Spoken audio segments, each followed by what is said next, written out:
first part of greatest integer function lecture, I'll deal with the introduction and problem solving strategies. For the introduction, all of you already know the meaning of this, the greatest integer less than or equal to x. There are two more functions, the fractional part of x, brackets, and the ceiling function of x, this. So since you already know the definition, I'll not go and waste the time. And just one connotation of this, that you can look at the GIF as the quotient of a division. I'll explain. I'll explain what I mean by that.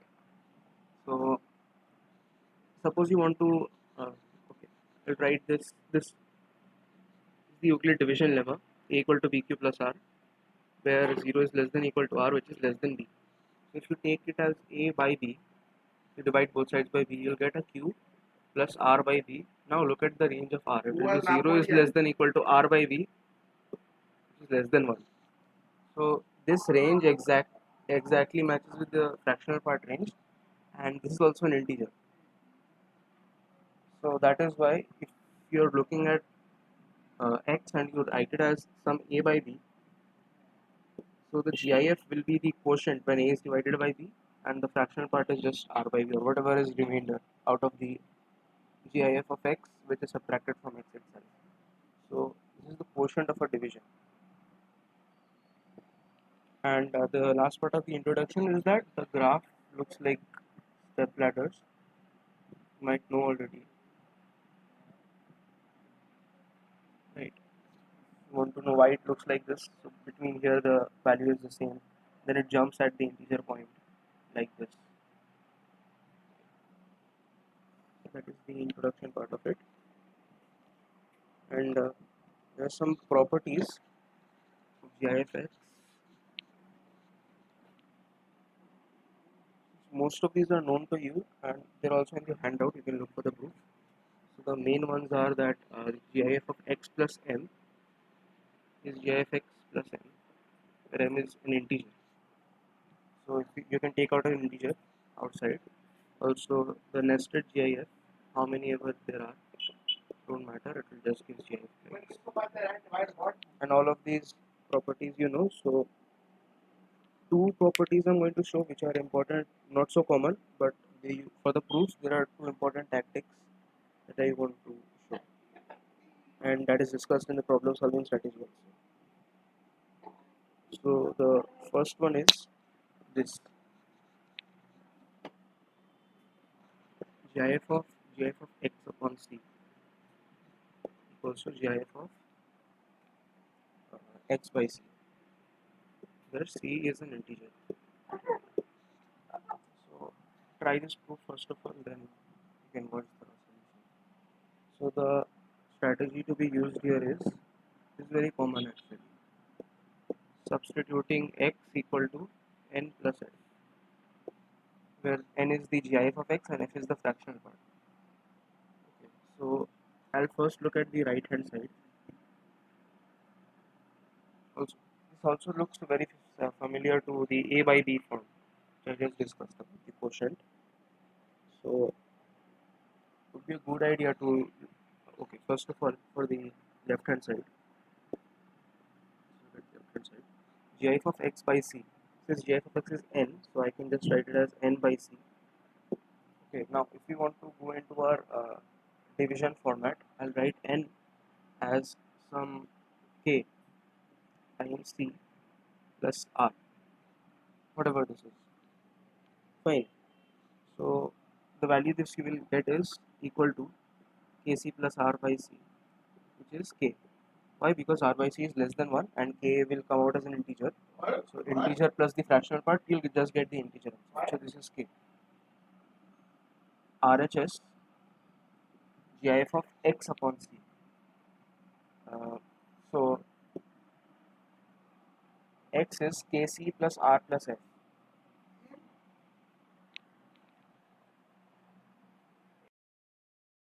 So you'll get kc plus r plus f by c by c.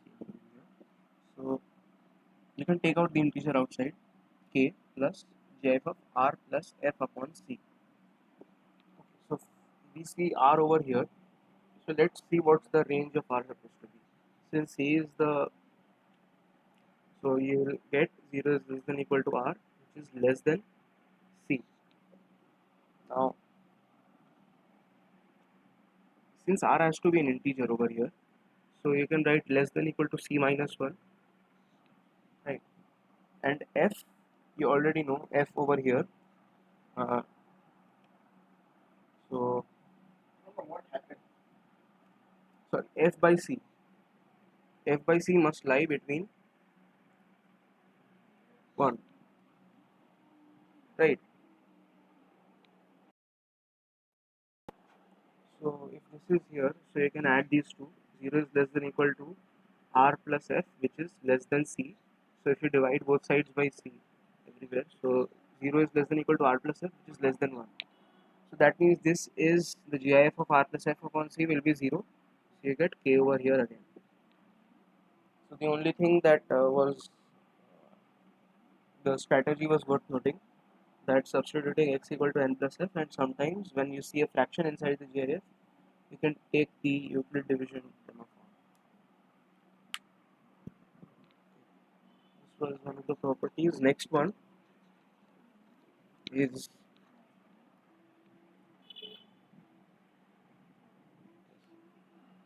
so prove this one, GIF of x equal to GIF of x upon 2 plus GIF of x plus 1 upon 2. Try proving this.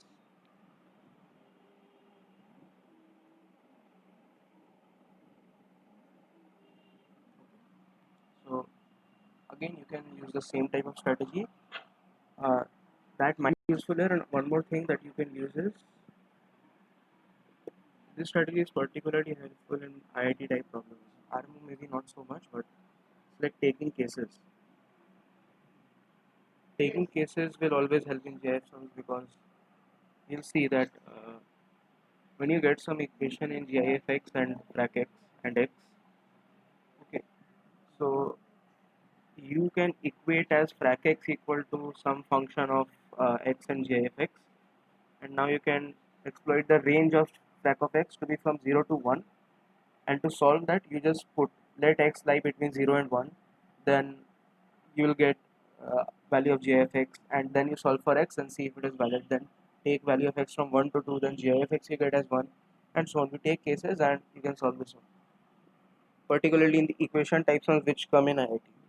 So over here we're going to take cases. The first case that we're going to take is x is GIF of x is even, GIF(x) equals to 2m, and the second case will be GIF of x equal to 2m plus 1. Okay. Okay, so let's deal with case 1 first. This implies that x is some 2m plus a fraction f. Okay, so for left hand side you get simply gif x equal to 2m. Okay, now let's say gif of x by 2 can be written as 2m plus f by 2, which is m gif of m plus f upon 2. Now already f lies between 0 and 1, so if you divide it by 2, it will lie between 0 and half. It's still a fraction. So since this is an integer plus one fraction, you can ignore this fraction and the integer will come out. This is m, and gif of x plus 1 upon 2. See what that is. So you get 2m by 2 plus f plus 1 upon 2. Okay. You can take m outside, which is an integer, plus gif of f plus 1 upon 2. Now 0 is less than equal to f, which is less than 1. So if you add 1 to both sides, you'll get 1 is less than equal to f, which is less than 2. So if you divide it by 2, it will lie between half and 1, which is still a fraction. I mean f plus 1 upon 2. So it is still a fraction. So you can ignore this and you'll get m. So add these to x by 2, gf of x by 2 plus gf of x plus half is 2m, which is the same as gf x. For case 1 it is 1. Case 2, for case 2, you get x equals to 2m plus 1 plus some fraction f. So GIF of x you already have, is this. So GIF of x by 2, let's see, x by 2 can be written as m plus f plus 1 upon 2. We just saw this right now, that f plus 1 upon 2 is less than 1, so it's a fraction. So only the integer will come out. And GIF of x plus 1 upon 2, this will also be very straightforward. You'll get 2m plus f plus 2 upon 2. So 2m plus 2 by 2, you'll get m plus 1 outside, which is an integer, plus f by 2. Now f is a fraction, so f by 2 will also be a fraction. By fraction I mean between 0 and 1. So you'll get m plus 1 only. Add these two, you'll get GIF of x. So it's proved. So try to generalize this for GIF of x is equals to GIF of x by r plus GIF of x plus 1 upon r plus so on till GIF of x plus r minus 1 upon r for all natural numbers r. So here r was 2, then try for 3, then 4. Try to generalize and suit your cases that x will be congruent to 1 mod r, then x will be congruent to 2 mod r, and so on. You can prove this general formula. So that is for this property. So one more function related to, you already saw gfx, backx and clex. One more is the closest integer to x, and this I am giving as an exercise to prove. The formula for this will be gif of x plus half. Why this is true, you can try to do.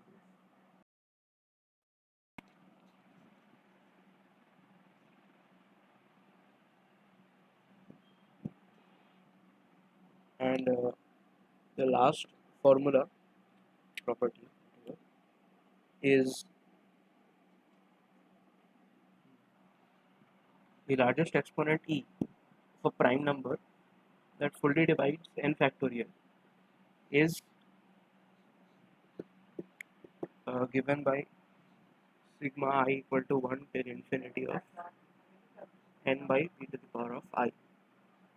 So this formula is known as legendary formula,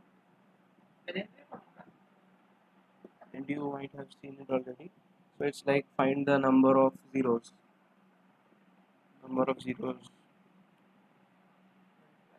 in 100 factorial. So it's useful in those types of sums. Just as an exercise, suppose you want to find the largest power of 2 that fully divides 100 factorial. Fully divides mean 2 to the power e divides 100 factorial, but 2 to the power e plus 1 does not. So for this we'll get e equal to sigma I equal to 1 till infinity of 100 upon 2 to the power of I. So it's 100 by 2 plus 100 by 4 plus 100 by 8, all of them GIF. So find this, the largest exponent. And for finding the number of zeros, since a 0 is formed by a factor of 10, which is 2 into 5. So how many ever these number of pairs you can find, that is 2 to the power e into 5 to the power e, the maximum.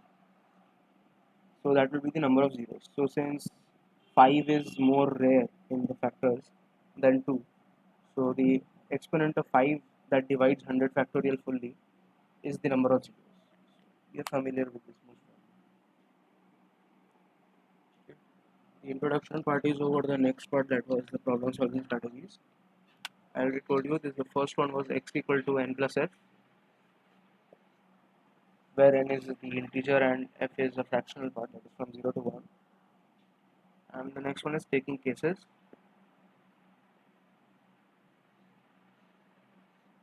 And last one is like don't try to memorize the formulas. So remember the derivations. Remember the derivations of the proofs, and you should be like most of the things come from these 3 points. The very you won't need any advanced formulas anymore. These 3 tactics you can deal with lower order problems. So that is it for this lecture. Next lecture I think we'll do the examples.